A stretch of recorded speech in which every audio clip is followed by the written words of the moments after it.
ইরানের প্রেসিডেন্ট মানেই যেন মধ্যপ্রাচ্যের একচ্ছত্র সেনাপতি, যুক্তরাষ্ট্র ও ইসরায়েল বিরোধী এক কূটনীতিক যোদ্ধা। তিনি রাজনীতির কূটকৌশল এবং প্রয়োজনে অস্ত্রের বলে সমর কৌশলে পারদর্শী। আরব তীরের যে কোনো দেশে মার্কিনী বা জায়নবাদীদের অন্যায়ের বিরুদ্ধে আওয়াজ তুলতে যিনি পিছপা হন না। তবে জীবন বাঁচানো যার পেশা, তিনি কি পারবেন যুদ্ধাংদেহী এই ভাবমূর্তি ধরে রাখতে?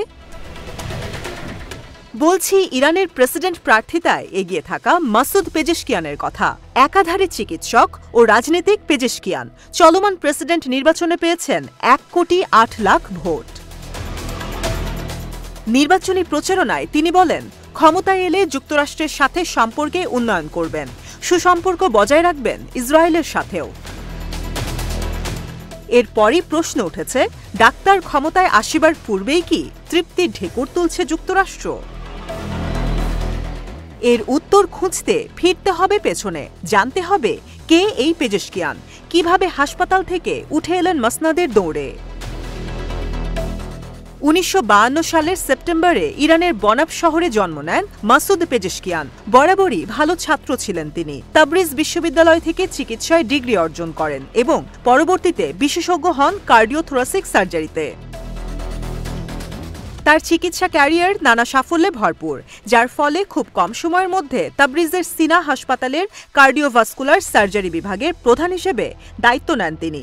তার দক্ষতা ও চিকিৎসা সেবার প্রতি ভালোবাসা তাকে ইরানি চিকিৎসকদের মধ্যে একটি সম্মানিত অবস্থানে নিয়ে গেছে।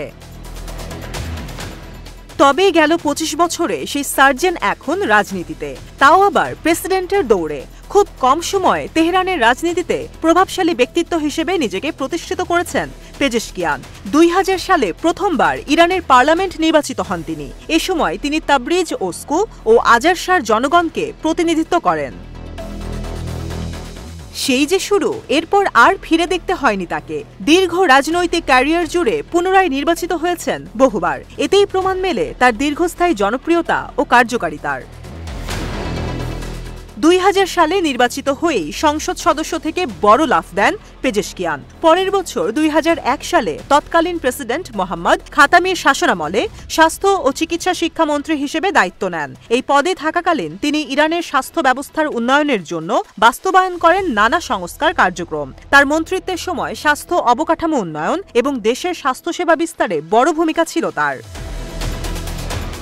মন্ত্রিত্ব ছাড়াও পেজেশকিয়ান ছিলেন পার্লামেন্টের বিভিন্ন নেতৃত্বমূলক পদে, যার মধ্যে উপস্পিকার হিসেবে দায়িত্ব পালন উল্লেখযোগ্য।